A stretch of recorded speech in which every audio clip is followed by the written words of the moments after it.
Praise God. Hallelujah. Masarap po bang mawit sa ating mahal na Panginoon? Salamat sa ating Diyos. Ano po? Tayo po ay nandito muli upang sumamba, awitin natin ating mahal na Panginoon, dakilain siya. Dahil siya ay Diyos na buhay, siya ang kumikilos sa bawat sa atin. Amen? Salamat sa ating mahal na Panginoon. Hallelujah. Ako po ay papasalamat sa ating Diyos na buhay. Isa po ay ako po ay rin magamit upang magpahayag ng kanyang mabuting balita. Isang malaking pribilehiyo po ang makapagpahagi ng kanyang mga salita. Although nandun po ang kaba, kasi for the first time po, dito tayo natin mga head pastor po. hindi po mawawala po talaga. So sa biyaya po ng ating mahal na Panginoon naman po. Dahil sa ito yung kanyang kalooban, ang bawat anak niya ay magamit. Ano po? So, salamat. Kasi po sa akin po, may kasabihan po kasi ako na sabi niya, although nung hindi pa po sa Kristiyano, minari po sa isang rapper po. Kung kilala po ng mga kabataan, si Eminem po. Kilala po yung mga kabataan. Eminem. Rapper po siya before. Hanggang sa ngayon, meron siyang binitawan ng isang kanta po na sabi po niya, yung do not lose yourself. Kapag binigyan daw po tayo, sabi niya, ng isang pagkakataon, sasamantalin mo po ba yun? O pagkakawalan mo po yun? Siyempre, grab the opportunity po, di ba? Kasi minsan lang po ang mga pagkakataon na ibigay po yun sa atin. Amen? Kaya sabi ko sa ngayon, itong pagkakataon, sasamantalin ko na po. Kasakay na po sa pagpag-awitan, dapat ibinigay niyo na po yung pinaka-todo po. Yung pinaka-dagas po. Isipin, dapat inisip po natin sa bawat isa po sa atin, ito na yung huling kanta ko para sa ating malaki. Amen? Isipin natin, baka ito na yung huling awit ko, baka ito na yung huling pagsamba ko sa ating malaki. Baka sa sunod, hindi na po ako makapag-ulit, o hindi na makapag-pahayag ng mga salita. Salamat sa pagkakataon ito. Binigyan niya ako, kaya sasamantalin ko po ito sa biyaya po na nagmumula sa ating mahal na Panginoon. So, andun po ang kaba, pero ako po'y nagtitiwala at naniniwala na ito po ay magtatagumpay dahil kasama po natin ang ating mahal na Panginoon. Amen? Praise the Lord. Sige po para pang mahal na Panginoon. Yung palakpak ng matagumpay ng isang Kristiyano. Praise God. Hallelujah. Sige po, inahin po na tayo tumayo at tayo po ay magbabasa po ng kanyang mga salita. Magbukas po tayo sa unang Korinto, chapter 15, verse 12 hanggang 23 po. So, meron po akong nihandang PowerPoint ko yan. Isa palit po na kahit po walang madalang Biblia. So, pangunahan ko po at salitang po tayo. Sabi po ng chapter 15, verse 12, ngayon, kung ipinapangaral namin si Kristo'y muling nabuhay, ano't sinasabi ng ilan sa inyo na hindi bubuhayin muli ang mga patay? Kung totoo yan, may tao na hindi muling binuhay si Kristo. At kung si Kristo hindi muling binuhay, walang kabuluhan ang aming pangaral at walang katuturan ang inyong pananampalataya. Kung ganoon, may tao na kami mga aling siya ng Diyos. Dahil pinatutuhanan namin na muling binuhay ng Diyos si Kristo, ngunit hindi naman pala. Kung talagang walang muling pagkabuhay ng mga patay. 16. Kung hindi bubuhay muli ang mga patay, hindi rin muling binuhay si Kristo. Kung hindi muling binuhay si Kristo, kayo nanatili sa inyong mga kasalanan at walang katuturan ng inyong pananampalataya. 18. Hindi lamang iyan. Nilitaw pa na ang lahat ng namatay na nanalig kay Kristo ay napahamak. Kung ang pag-asa natin kay Kristo ay para lamang sa buhay na ito, tayo ang pinakawawa sa lahat ng tao. Ngunit ang totoo, si Kristo ay muling binuhay bilang katibayan na muling bubuhayin ang mga patay. Kung maaaring dumating ang kamatayan sa pamamagitan ng isang tao, hindi naman dumating ang muling pagbubuhay sa pamamagitan ng isang tao. Sapagkat kung paano mamamatay ang lahat dahil sa kanilang kaugnayan kay Adan, gayon din naman mabubuhay ang lahat dahil sa kanilang kaugnayan kay Kristo. So, sabay-sabay po tayo. Ngunit ang bawat isa sa kanya-kanyang takdang panahon, si Kristo ang pinakauna sa lahat, pagkatapos, ang mga kay Kristo sa panahon ng pagparito niya. Sige, let us pray once again. Purihin ka, O Diyos, sa umaga ito panagad. Hallelujah. At maraming salamat, O Diyos, sa pagkakabasa po ng inyong mga sa dakilain ka, luwalating ka, O Diyos. At salamat, O Diyos, sa umaga ito panagad na minsan pa, kami po ay muling nagkatipon-tipon upang pag-aralan po ang iyong mabuting balita. Lord God, tabihan po ang bawat isa sa umaga ito panagad. Ipararas mo sa amin, Diyos, ang pagkilos ng iyong banal presensya, ang pagkilos ng iyong banal espiritu sa bawat isa amin. Buksan mo, O Diyos, yung ating espiritu ng pangunawa, kaisipan, upang maintindihan po namin ang mensahe nais mo iparating sa bawat isa amin, Diyos. Hallelujah. At ako po na yung gagamitin sa umagang tulad upang magpahayag ng iyong mabuting balita. Sa pangalan ni Jesus, gamitin mo ako bilang instrumento upang mahayag ang iyong mga sita ng ayon po sa iyong kalooban. At kaya mo, Diyos, na sa umagang ito panagad, sa patuloy po namin pag-aaral at paggulay-gulay po ng iyong mga sita. Wala pong ibang mapapurihan, may taas madakila, dahil sa pangalan ni Jesus. At magsabi ng Amen. Sige po, makakaw po ng bawat isa.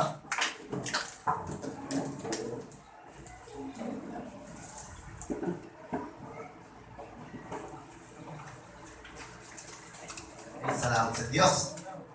So, ngayong umaga po, ano po ba ang ating pinagdiriwang sa ngayon? The resurrection of Christ Jesus. Ang muling pagkabuhay po ng ating mahal na Panginoon. Amen? Pati sabi nga po sa inyo ating mga katabi, Happy Easter Sunday mga kapatid. Praise God. Hallelujah. Ang katotohanan po niya mga kapatid, napakapalad po natin. Amen? Bakit? Kasi nasa presensya tayo ng ating mahal na Panginoon. Hindi po ba nung tayo po hindi pa tayo mga Kristiyano? Kapag linggo ng pagkabuhay, saan po tayo pumupunta before? Beach. Sino nagsabing sa beach? Sa mall. Okay. Kami po nung ako dati po sa pumunta sa dagat po. Sa probinsya, ganun po yun. Pag araw ng pagkabuhay, automatic po yan. Madaling araw ka nagluluto na. At the same time, dito ng dagat or ilog. Doon kami nagsiselebrate po ng muling pagkabuhay sa probinsya po. Sa iba naman po, sa mall, sama ng pamilya. Okay, yung simba. Praise God, yung sa simbahan yung iba. So, salamat dahil po doon, tayo po ay napalaya po, Kasi kung sa dati na namin, kasama po ng dati, barkada, kaibigan, kahit mga kapatid, tapos pagkatapos, inuman. Hanggang hapon po. Yung pang parang namin ng celebration dati. Okay? Kasi akala namin, yun ang paniniwala po namin na ito dapat yung celebration. Dapat yung celebration makipag-stay sa ating mahal po yung Panginoon Jesus. Sa pamamagitan ng sabi ni Pastor Sunny, God po. So hindi naman pala dapat po. So praise God kasi po tayo ay napalaya sa ganun nating sitwasyon. Amen? Pero paano kaya kung ang Panginoon ay hindi muling nabuhay o hindi tinapos ang misyon niya dito sa lupa na ibinigay sa Kanya ng ating mahal na Panginoon? Siguro lahat po tayo ay kasama po. Sa beach, nasa mundo po. So wala tayong panahon sa ating mga So manatili tayo dun sa dati ng kalalagayan. At sa bandang dulo, sa Tuesday, kapahamakan po yun. Kasi bakit? Kasi magpapatuloy po tayo sa kasalanan. Kasi hindi natin naunawaan kung ano ba talaga ang mensahe ng muling pagkabuhay ng ating mahal na Panginoon Jesus. Ang mensahe natin po sa inyo, ang ating pag-aaral ay patungkol po sa resurrection. O muling pagkabuhay. Pakisabi nga po, resurrection. Resurrection. Praise God. Hallelujah. Ang tema po natin, what if there is no resurrection? Paano kaya, Brother Raymond, kung walang muling pagkabuhay? Paano kung hindi muling nabuhay ang ating mahal na Panginoon Jesus? Walang kapulang po ang buhay po natin. Masalimot po ang buhay po natin. Paano kung ang Panginoon ay sumuko on that time? Kung sa una parang ang ganda na nasin, paano kung hindi niya ginawa yung mission na yun? Na ibinigay sa kanyang ating mahal Panginoon. Diyos Ama. Wala tayo dito. Baka andun tayo sa dati nating kinagisnan, after ng pagbawas ng kasalanan, kahit nga sa loob ng simbahan, kakasal pa rin tayo. So, salamat sa ating mahal na Panginoon, dahil po tayo ay muling napalaya doon. Napalaya po tayo at nalaman po natin na tayo po ay meron pong muling pagkabuhay. Kasi yung dating po dyan, may kasing problema po dyan. Although hindi masyadong malaking problema, kasi kumabalik ako sa bandang itaas, nangarap po si Apostol Pablo about sa muling pagkabuhay ng ating mahal na Jesus. At pag itang verse 12 po, kasi may nagsasabi daw, sabi na sige, pakibaka sa verse 12 na. Ngayon, kung ipinapangaral namin si Kristo'y muling nabuhay, bakit sinasabi ng ilan sa inyo? So, mahirap po talaga pag yung sabi-sabi yan. Mahirap yung pag wala kang yung talagang pinanghahawakan. Kundi yung walang katibayan ng informasyon, may parang tayong sabi-sabi at bigla kang maniniwala. Mahirap po yun.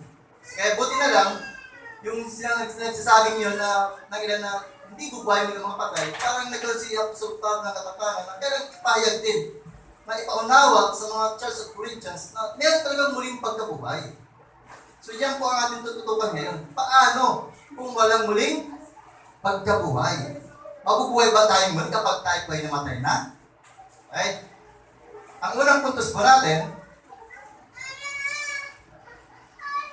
the preaching of the Word of God is useless. Pagsabi nga po, useless. Yan. Okay. Bakit? Kasi walang naguluhan. Kung papaniwalaan po natin na walang muling pagkabuhay, nagsabi, yung mga nangangaral, mga nagtuturo, yung mga apostol, yung mga saksi ng ating Panginoon Jesus, na mayroong muling pagkabuhay, ang sa kanyang pangaral, ito ay walang silbi sa kanila o sa amin. Kahit sa amin po, kung walang muling pagkabuhay, tulad kahapon, hindi ko natin nakita yun, hanggang sa ngayon, hindi natin naunawaan yung muling pagkabuhay, para sa atin pala yun. Hindi para pa sa ating mga Panginoon, kundi para sa atin.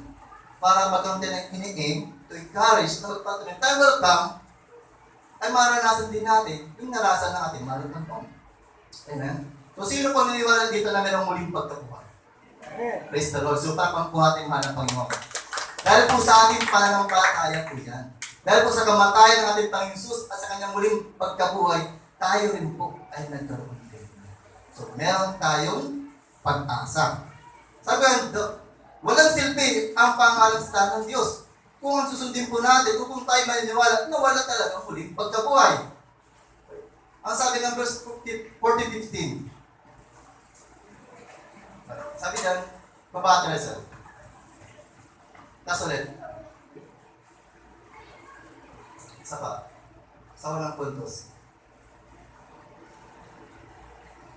Yan, letter 8. The preachers and the witnesses are lies. So, parang lalabas sila ay sinungaling. Kung yun po ang paniniwalaan natin. So, sino ba yun? Sino ba yung mga preachers o sino ba yung mga witnesses ng ating mga Panginoon na nagtuturo na mayroon talagang muling pagkabuhay? Kung ang paniniwalaan po natin ay walang muling pagkabuhay. Pag-ibata na sir. Sabi ko sa unang Korinto, sa verse 14 muna.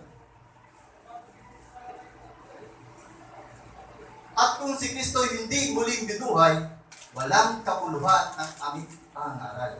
At walang katuturan ng inyong pananampalataya.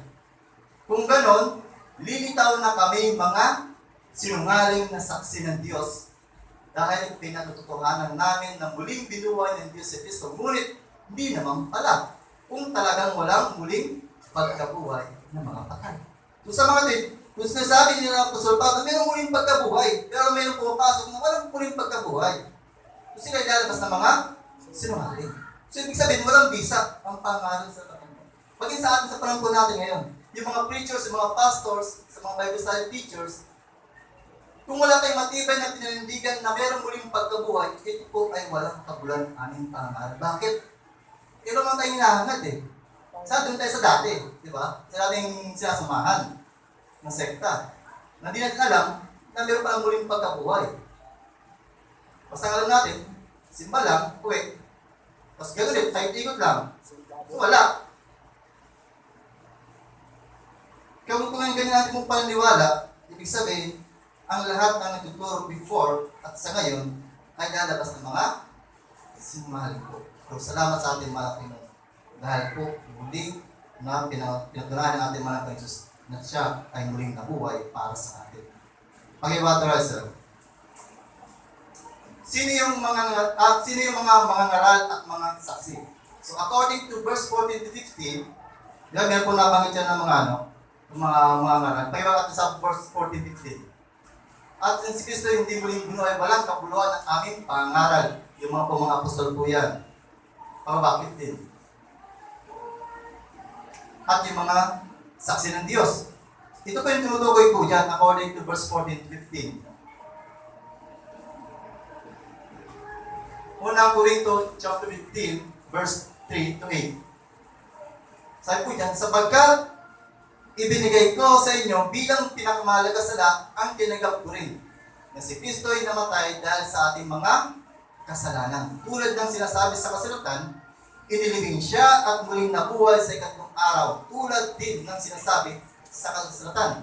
At siya ay nagpakita kay Pedro at sa kasalabing dalawa. Pagkatapos, nagpakita siya sa mahigit na 500 kapatid na nagkakatipon, yung mga saksi. Marami sa kanila ay buhay pa hanggang ngayon, subalit patay ng ilan. At nagpakita rin siya kay Santiago at pagkatapos ay sa lahat ng mga apostol. Sa kauli-uli ay nagpakita rin siya sa akin kahit na ako'y tulad ng isang batang pinanganak na wala sa pan. Balik pa po sa apostol Pablo. Ngayon kung tinuturo ng apostol Pablo na mayroong muling pagkabuhay at yung isa nagtuturo na walang muling pagkabuhay at yung yun ang paniniwalaan po natin, walang kapuluhan po, walang silpi ang kanilang pangalan. Amen? At sasabi ko sa ating pangalawang puts ko naman, our faith is useless. Ibig sabihin, kung walang muling pagkabuhay, ang ating pananampalataya ay walang kapuluhan or walang silpi. Bakit? Wala tayong parang guide, wala tayong i-aim sa ating pananampalataya. Wala tayong parang hinahangad na tayong gagawin kung nangyari sa atin. Kung yun po ang ating paniniwalaan. Kung paniniwalaan ko na walang muling pagkabuhay, sayang po yung pagpapagal po natin. Sayang yung pagbibigay po natin ng oras ngayon. Kung yun po ang ating paniniwalaan. So sabi ko sa kanina, mahirap po yung makikinig po tayo sa mga sabi-sabi. So dapat mong plito po. Mga kapatid, iwasan po natin yung mga kwentuhan na walang dapat meron kang matibay ng ebidensya. Okay? Para hindi po tayo mapahamak. Tapos kung pinakinggan po nila yun, malamang napahamak po sila. So, dahil ang kanyang pananampalataya, ang ating pananampalataya useless kung paniniwala natin walang muling pagkabuhay, ano ang mangyayari sa atin? Pakibata na sa verse 14, 17-19. At kung si Kristo hindi muling binuhay, walang kabuluhan ang aming pangaral at walang katuturan ng inyong pananampalataya, ibig sabihin walang kabuluhan. Kung hindi muling binubuhay ang mga patay, hindi rin muling binuhay si Kristo. At kung hindi muling binuhay si Kristo, kayo'y mananatili pa sa inyong mga kasalanan at walang katuturan ang inyong pananampalataya. Kung ang pag-asa natin kay Kristo ay para lamang sa buhay na ito, tayo na ang pinakakawawa sa lahat. Kung ang ating pananampalataya ay wala tayong hinahangad, sabihin natin, paniniwala natin, walang muling pagkabuhay, walang kabuluhan. So walang kabuluhan ang pag-anak ng iwas dito, pagdala natin sa oras ito, kung paniniwala ko natin ay yung walang muling pagkabuhay. So salamat sa ating mahal na Panginoon, once again. Sa letra A po dyan, kung ang ating pananampalataya ay walang silbi o walang kabuluhan, ano po ang mangyayari sa atin? Tayo po, dyan, you are slave to sin. Tayo po ay mananatiling alipin ng kasalanan. Ito po nabanggit ni Pastor nakaraan po. O kahapon. Ano ba ibig sabihin alipin, Brother Raymond? Ibig sabihin, pag alipin, sunod-sunuran po tayo. Kung anong naisip ng nasa nila, yun po ang ating gagawin. Bakit? Alipin ka nga eh. Sabi sa pag trabaho ka, especially pag staying ka, kahit anong oras, pwede kang utusan ng hindi ka pwede magreklamo. Kasi bakit? Tawang ka eh, alipin ka. So hindi tayo magreklamo. Dahil doon, dahil alipin ng kasalanan, mananatili tayo doon. So wala tayong kapangyarihan na makaahon doon. Kung ating panamataya, ay walang silbi. Kung yung ating paniniwala, ay walang muling pagkabuhay, diyan po tayo lalabas. Marami tayo alipin ng kasalanan. 17. At kung hindi muling binuhay si Kristo, kayo'y nanatili pa sa inyong mga kasalanan. So, yan po. Kung wala talagang muling pagkabuhay, tayo po, baka sa ngayon, sa tayo na, baka wala po tayo. Baka nandun po tayo sa gold. Baka kasama po natin ating mga kaibigan. Baka kasama po natin mga dating barkada po natin at nagliliwaliw. Ayan po. Kaya dapat sa ating mga Kristiyano, alam po natin yung pananampalataya. Pandigan po natin yan. Napakahalaga po sa atin yan. Paniwalaan po natin na tayo po ay mayroong muling pagkabuhay. Sabi ng Roma chapter 7 verse 21 to 24, ito ang natuklasan ko. Kapag nais yung gumawa ng mabuti, ang masama ay malapit sa akin. Sa kaiputuran ng aking puso, ako'y nalulugod sa kautusan ng Diyos. Ngunit may ibang kapangyarihan sa mga bahagi ng aking katawan na salungat sa tunturin ng aking isip. Binibihig ako ng kapangyarihan ito sa kasalanang naninirahan sa aking katawan. Sibig siya po sa dyan, gusto kong gumawa ng mabuti, pero bakit ganun? Ang nagagawa ko yung kasalanan. Yung kautusan ng Diyos nasa kanyang puso, pero bakit hindi niya magawa? Gusto niya gumawa ng mabuti, pero bakit ganon? Ito ang nagagawa ko. Kasi alipin po siya. Sunod-sunuran po siya. Ang sabi ng verse 24, kay saklap ng aking kagaya. Bakit? Kasi kung manatili po tayo dyan, dalawang pupunta. Amen? Hindi na nabuhay na walang hanggan o habang buhay na paghihirap o condemnation. Pero buti na lang, sabi diyan, sino ang magligtas sa akin mula sa katawang ito na nagdadala sa akin sa kamatayan? Walang iba po ang ating mahal na Panginoong Yesus. Sa pamamagitan ng kanyang dugo, sa pamamagitan ng kanyang kamatayan, at sa kanyang muling pagkabuhay, si Apostol Pablo po ay mapapalaya po dyan. So, ganun din po sa ating mga kapatid. Tayo po ay mapapalaya dyan. Sabi po ng John chapter 8, verse 34,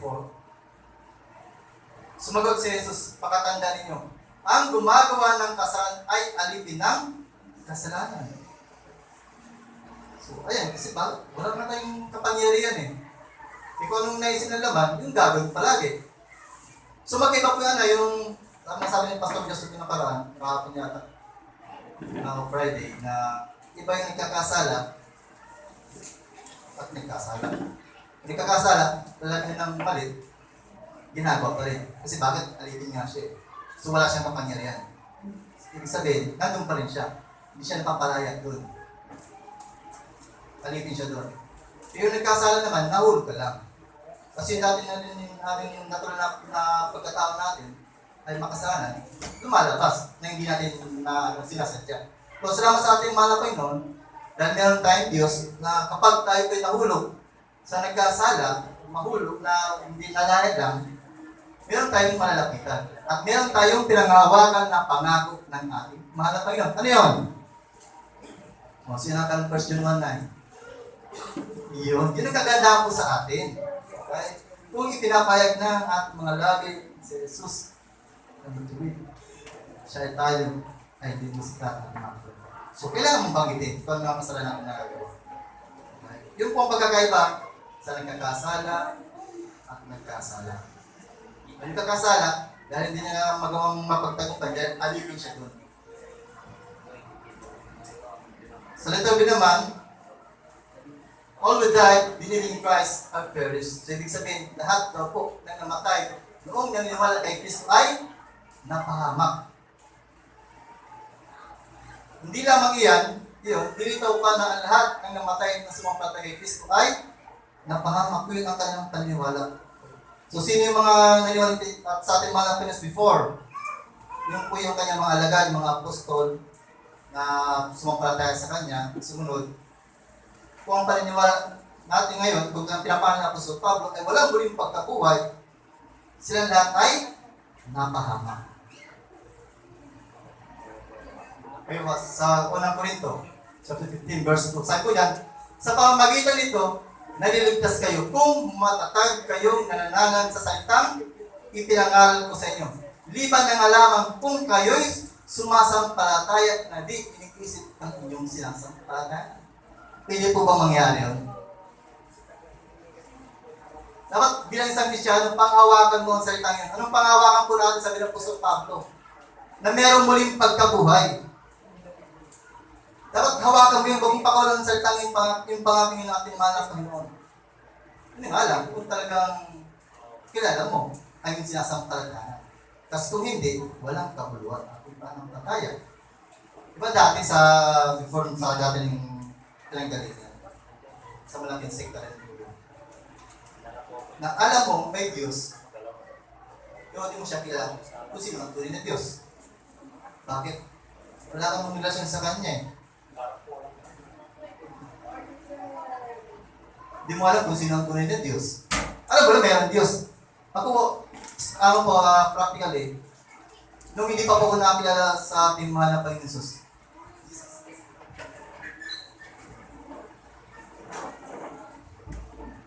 hindi ko po kilala. Ang kilala ko, ang Diyos naman.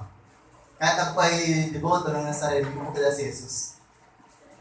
Kasi yung pag ginawalatan ko before eh. Kasi mga magulang ko po, may sa tuwing ganitong okasyon, sa loob po ng bahay po namin, meron kaming malaking frame. Picture po ni Mama Mary at yung kawin ng baby ko. So yun po ang pinagdadasalan po namin, hindi po si Jesus Christ. Hanggang tayo. Kasi bakit? Hindi ko talagang kilala kung sino yung sinasampalataya. Alam ko lang na mayroong Diyos. Pero yung totoong Diyos, hindi ko kilala. Kasi bakit? Hindi pa ako napalala sa kasalanan eh. Kaya nangatili ako dun. Ano sa kasalanan? So, salamat sa ating mga tayo kasi binibigyan po. Alam ko lahat na tayo doon tayo galing. Sabi nga, hindi kanya-kanyang tayong panahon. So, salamat sa ating mga Panginoon dahil napalayan po tayo.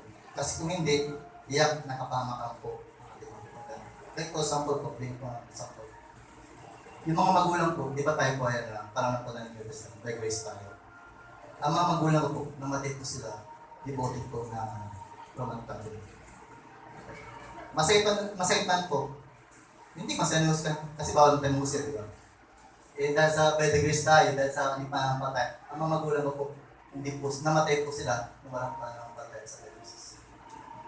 Kaya sila ng palataya sa mga tao na ginawa nila ng santo. Yun ang parang nila ng pangalaman nila before.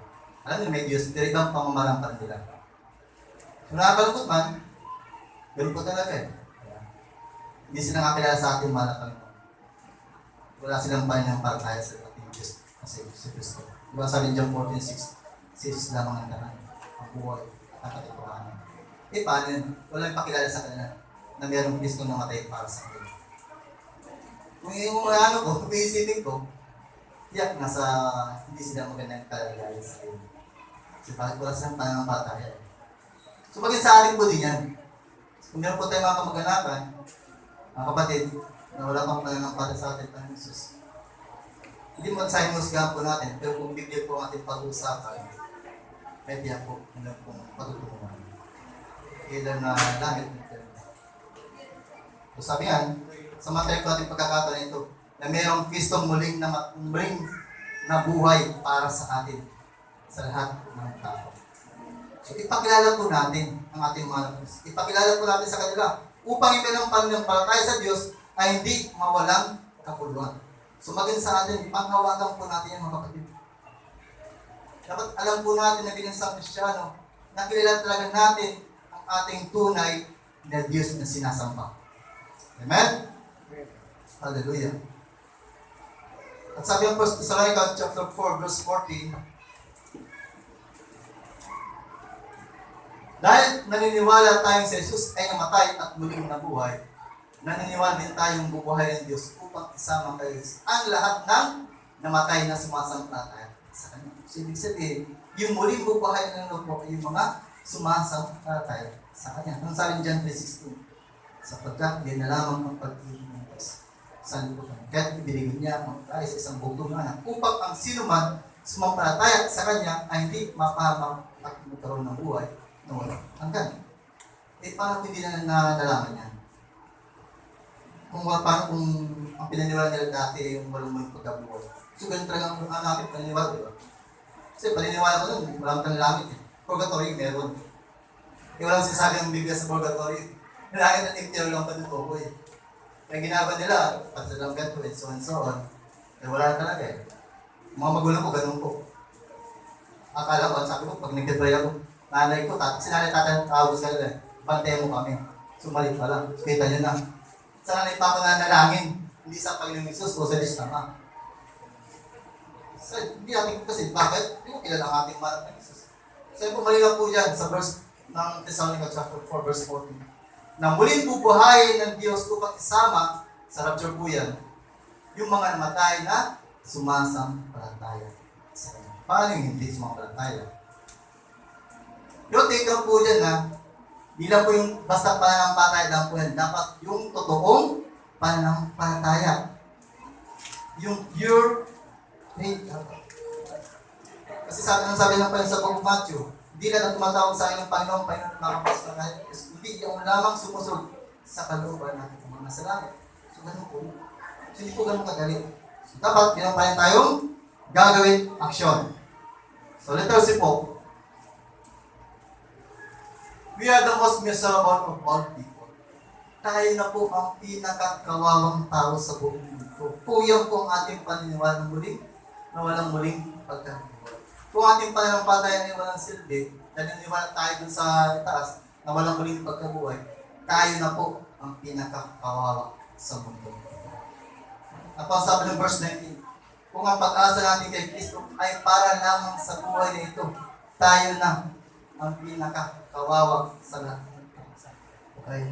Di ba meron po sa ating umiikot sa tatahanan po natin na mga ganyan po ang damit sa polo. Okay? Na ang kayong paniniwala, kayong tuturo, na ang karya ng Diyos ay nasa lupa. Kung ganun po ang ating paniniwala, tayo po ang pinakakawawa. Diba? Wala tayong hinihin. Yung ating paniniwalaan. Gusto lang sa ating mga tulungan na naunawaan po natin na meron palang muling pagkabuhay.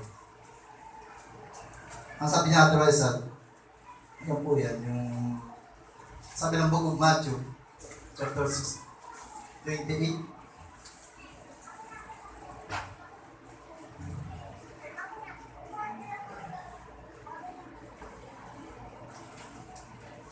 Wala ka na nagyate sa Matthew, 16? Wala. Sige, tuloy po kayo sa ano. Kasi yung pong may example ko sa Book of yung Book of Lucas po dyan, yung pong yung mayaman na nag-ipon ng kanyang kayamanan. At nung siya po yung ang ginawa niya, tinagtayo niya ng kamalig. Akala niya, hanggang doon lang ang buhay niya. Ang ginawa niya po, wala siyang ibang ginawa kundi ang magpakasasa sa kanyang buhay. Akala niya kasi, yun hanggang doon lang po ang buhay ng tao. Hindi niya alam, yun palang muling pagkabuhay. Amen? Na after ng kamatayan, meron po muling pagkabuhay at meron po pag-uugong that time. Kaya nakakalungkot po ang bentong yun. Ito po yan sa ang mayamang hangal po. Okay, sa Lucas po pala, chapter 12. Ang pagbabasa. Lucas chapter 12, verse 13 to 21. Ito po yan. Sinabi kay Jesus ng isa sa mga naroon, Guro, iutos nga po ninyo sa kapatid ko na ibigay sa akin ang bahagi ko sa aming mana. Sumagot siya, Ginoo, sino ang naglagay sa akin bilang hukom o paghati ng mana ninyo? At sinabi niya sa kanilang lahat, mag-ingat kayo sa lahat ng uri ng kasagiman, sapagkat ang buhay ng tao ay walat sa laki ng kayamanan. At pagkatapos ay sinaysay ni Jesus ang pananagan ito. Ang pupiri ng isang mayaman ay umanin sa gana, kaya't nasabi niya sa sarili niya. Okay. Kayo siya nakapokus? sa sarili niya. Ano ang gagawin ko? Wala na akong paglagyan ng aking ani.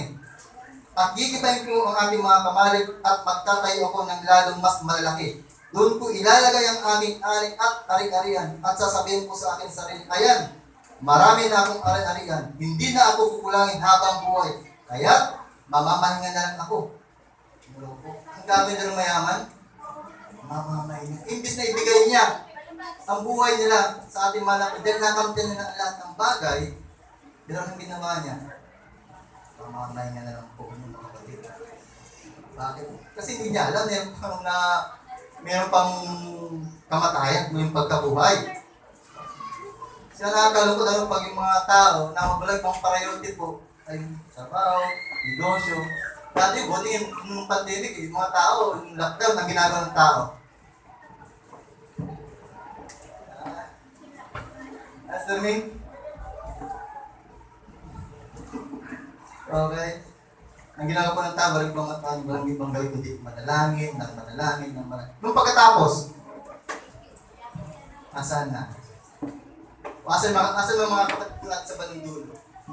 Asan po yung dating mga katabi po? Tingnan po yung mga katabi niyo po, andyan pa. Ayan. So, nakakalungkot mga kapatid. Na para bang hindi natin binibigyan ng halaga yung kamatayan ng ating Panginoon Jesus. Na para bang walang halaga yung kanyang muling pagkabuhay para sa atin. Kaya nakakalungkot. Kasi alam na natin ang katotohanan. Amen? Bakit ganun? So, dahil sa biyaya po natin mahal na Panginoon, andito po tayo mga kapatid. Ang trabaho po natin ay, magpaalalahanan po tayo. Kung nakita po natin yung mga kapatid, unti-unting nawawala mga kapatid. Okay? Samantalayin po natin yan mga kapatid. Lahat po tayo, lahat ng Kristiyanin na pong gampanin. Na malaman nila na hindi mawalang kabulan yung kumatay ng ating Panginoon Jesus. Na hindi lang yun sa sarili po, ibigay mo yung buwan para sa ating mga Panginoon Jesus. So, salamat sa mga baguhan po natin, nagpapatuloy sa ngayon. By the grace of God. Okay. Salamat. Mayroong mga kapatid ang buhay ng base po sa kanyang testimony. Hindi na-interpret yung mga bagay-bagay sa mundo. Mas upang mas lalo na makilala ang ating mahal ng Panginoong Jesus. Okay. Ang sabi ng Panginoon, which sinabi sa kanyang Diyos, hangal sa gabing ito, babawian ka ng buhay. Tapos yung pinagtipunan. Lahat walang nakinabang. Hindi siya. Sino makinabang nun? sabi ni Pastor Johnson, testimony niya, yung lahat ng inaipon niya, hindi yan pastora, ibinigay kay Brother Jay mo lahat ng account niya eh. So, bakit sabi niya, bangko lang naman kinabang. Walang say-say po mga kapatid. Kung puro pang sarili po natin isipin, ang buhay po natin temporary lang. Ang buhay po natin napaka-iksi lang po. Para hindi mawalang kabuluhan natin pananampalataya. Pananampalataya po natin ating Panginoon Jesus. Kaya natin siya bilang Diyos. So, ganyan ang sasapitin ng tipon ng kayamanan para sa sarili. Ngunit dukha naman sa Panginoon. At sa pa, yung mayaman si Lazaro, ang nangyari sa mayaman, wala rin po, di ba? Wala rin nangyari sa kanyang kayamanan. Sino na kinabang? Wala. Right? Kaya mga kapatid, huwag po natin masyadong parang. Hindi ko sinasabi, huwag yung alagahanin yung mga sarili. Okay? Basta pa ba mo, di ko ba iingatan yung sarili? Hindi naman sa ganun. Pero dapat, huwag yung, you must deny yourself eh. Ibig sabihin, mas priority mo palagi ang Panginoon. Kasi pag pinabayaan mo yung katawan mo, kasalanan pa rin yun. Okay? Eh, pag nagkasakit ka, namatay, kasalanan mo yun. Hindi kasalanan ng Panginoon yun. Okay? Pinabayaan mo yung sarili. So, dapat sa atin po bilang isang Kristiyan, huwag mo masyadong pahalagaan ang sarili. Huwag mo masyadong pahalagaan ang mga bagay sa mundo ito. Huwag mo masyadong pahalagaan kung anong meron ka sa ngayon. Dahil ang lahat ng bagay na iyan ay temporary lang po. Mawawala po sa lahat yan. And, praise the Lord. 3. There is no evidence that the dead will be resurrected. Kung paniniwalaan po natin, o sabi, walang katibayan ng muling bubuhay ng mga patay, kung doon po tayo bawal sa what if kung walang resurrection. Paano? Bakit kung walang katibayan na muling bubuhayin ang mga patay? So, buti na lang, meron katibayan po. Meron po tayong panghahawakan ng salita ng Panginoon. Ayon po sa Book of Matthew chapter 28 verse 1 to 10, makaraan ang araw ng pamahinga, like po sa po ngayon, linggo po.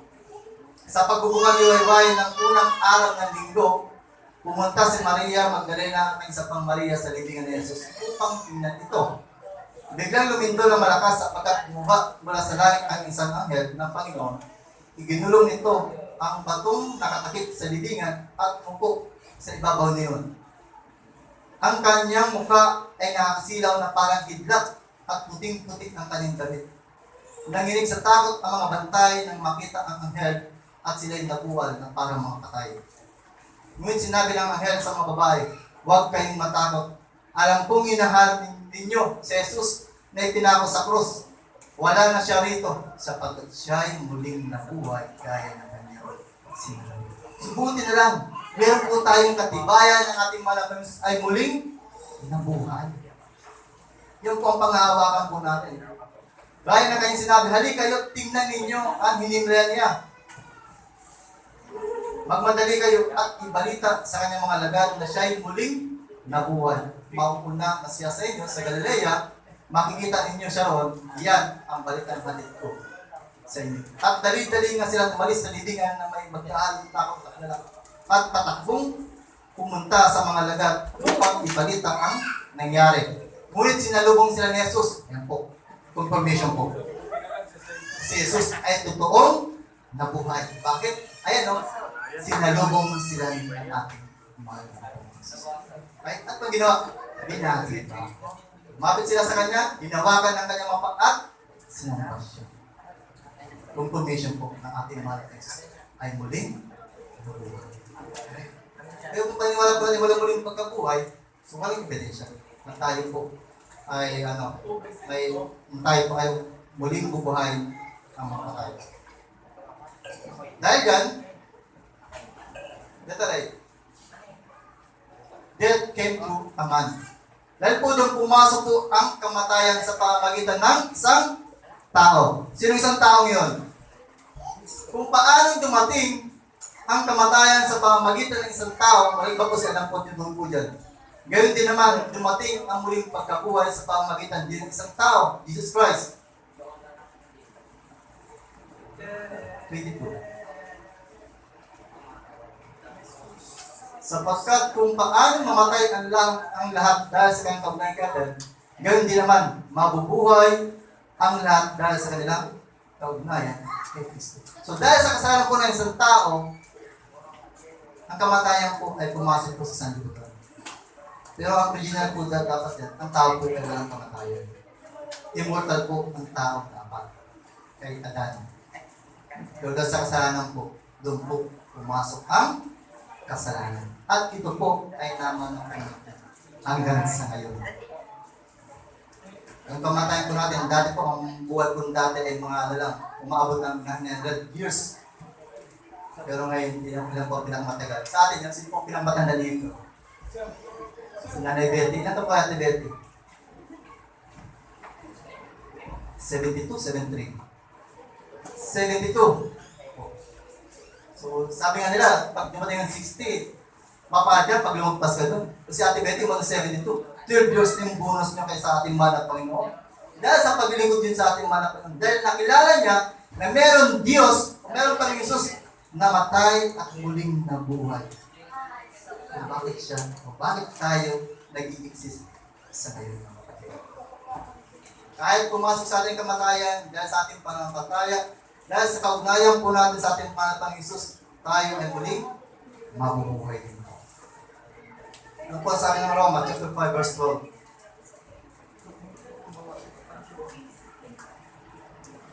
Roma. Wala rin, wala akong translate. Sa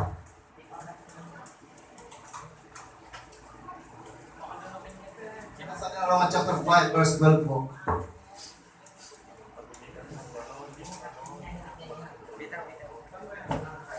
Ang kasalanan pumasok sa sanlibutan sa pamamagitan ng isang tao. At ang kamatayan sa pamamagitan ng kasalanan niya. Kaya po yan. Dahil dito, lumaganap ang kamatayan sa lahat ng tao sapagkat ang lahat ay nagkasala. Dahil po yun. Dahil sa kasalanan ng isang tao, walang iba siya dyan, namanap po natin yung mga ang tao ay ligtas ng mga sinasabi ng Romans 6:23. Na lahat ng tao ay ligtas ng mga 3:23. Ang kamatayan ay 6:23. Roma, piling din, darang ang kabayan ng kasal ay kamatayan po. So, ganun po yan mga kapatid. Pero hindi siya literal na kamatayan. Kamatayan is literal. Kasi yung dati, nagkasal si Adam po. Sabi ni Pastor kagahapon, separated from God. Dahil po sa ating kasal. Yung presensya ng ating maratang that time ay nawala po ng kila Adam.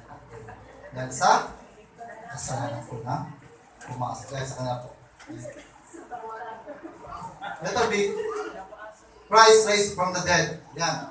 Ang Panginoon po ay muling nabuhay. Yan po yung katibayan. Ang Diyos po natin sa mga ay muling nabuhay. Sa verse 20.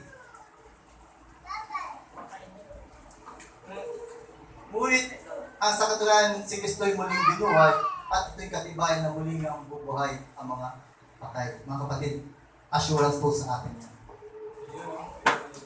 Assurance na time will come, tayo rin po ay bubuhay din po ng ating mga nag-Jesus sa takdang panahon. Sa muli niyang pagbabalik. At kaya sabi na sa kay Hope, wala din po. Kung kayo doon po dyan,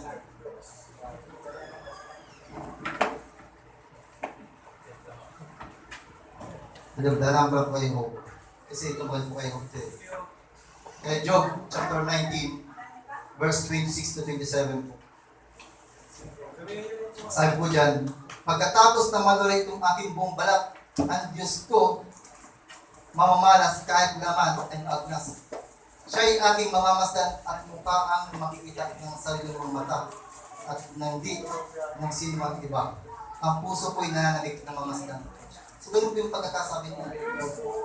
Na kahit ang kanyang sila pangatot ay maagnas, pero nandun po ang kanyang pananalig na makita at mamasdan ang Diyos na kanyang sinasampaltayan.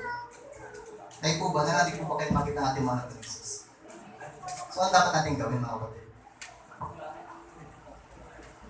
Manampalataya po tayo. Na merong Kristong namatay, na merong Kristong muling nabuhay. Si Jesus Christ, wala pa po undating dyan. Pero bakit ganun kanyang pagkakasabi? Bakit ganun kanyang deklarasyon? Na siya ay nananalig na makita at makasdan ang ating Kristo. So, ganun po sa ating mga kapatid. Lahat meron po tayong nananalig. Pero hindi nga nagtatapos yun. Meron po tayong dapat na maging mga kapatid. So, yun lang po ang may ano po sa inyo sa umagang ito. And I hope and I pray po na meron po tayong mga tunan sa umagang ito. At aking conclusion po dyan, ang Diyos po ay nangako nagbigay sa atin ng buhay na pag-asa. At katiyakan sa ating muling pagkabuhay, sa pamamagitan ng ating pananampalataya na si Jesus ay namatay at muling nabuhay, mga minamahal kapatid, panghawakan, tanggapin, at angkinin po natin ang pangakong iyan ng Diyos sa atin. Sa pagdating ng muling araw, sa muli niyang pagbabalik, tayo ay tatanggap ng bagong katawan at malulhating katawan katulad ng ating mahal na Panginoong Jesus. Ang siya ay muling buhay. Ito po yung buhay na pag-asa na ibig ko sa atin. Ito po yung pinakaan sa atin ng assurance na time will come. Doon po sa nasabing what is the resurrection? Paano nga kung wala tayong muling pagbubuhay? Pero salamat na lang.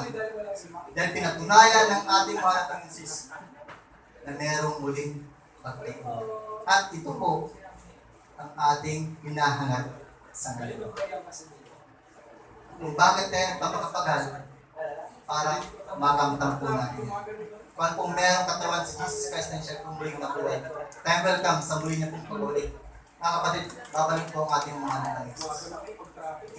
So, dapat natin gawin, tanggapin, panampalataya natin na merong Kristo na namatay, at muling nabuhay para sa atin.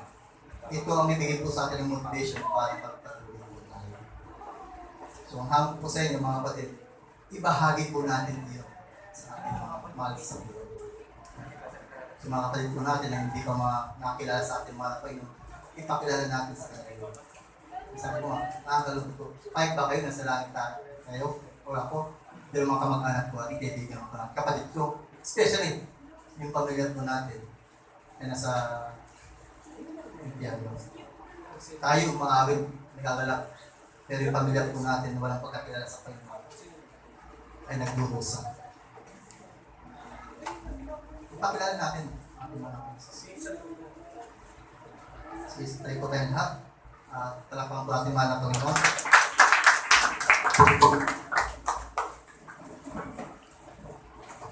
Tayo tayo manalangin. Hallelujah. Amang banal na dakila, Diyos makapana sa lahat. Sa Panginoon, kami po ay puri, pasalamat at Diyos sa umagang katanigag. Salamat sa mga salitang mugat. Salamat sa iyong buhay na iyong inalay sa Kristo ng Kalbaryo. Salamat dahil tinapos mo, Diyos, yung mission mo sa lupa, sa kabila ng kahirapan na yung nagdarangan, Diyos, sa kabila ng mga pasakit na nagdarangan. Tinapos mo, Diyos, yung responsibilidad na inatang sa iyong balikat ng ating Diyos Ama, upang kami po ay magkaroon ng kaligtasan. At salamat at Diyos, dahil pinatunayan mo sa amin, God, na merong muling pagkabuhay sa pamagitan ninyo, O Diyos, na kayo ang unang muling nabuhay. And thank ka mo, Diyos, hallelujah, sa muling araw, sa muling mong pagbabalik ng Diyos. Kami rin po ay nananabig na, O Diyos, na masumpungan na kami po ay tapat na sumusunod at tumalagad ng ayaw po sa inyo. Lord, salamat dahil hindi ka patapos ang mga buhay na ulit-ulit mo kami pinapalalahanan sa pamamagitan po ng iyong mga sakit. Panginoon, salamat sa Diyos sa buhay ng inalay. At salamat sa muli mong pagkabuhay. Dahil po namin God, meron na kayong assurance ko Diyos na kami ay muling bubuhay katulad ng muli mong pagkabuhay. Lord God, pagpalain po Diyos ang mga salita mo sa umagang panigit ko na italing po namin sa puso sa isipan at makita mismo sa aming mga buhay. Panginoon, binabalik po namin sa inyo ang pinakamatas na puri para sa pagtikila sa pangalan ng Jesus at mga sabi namin. Amen.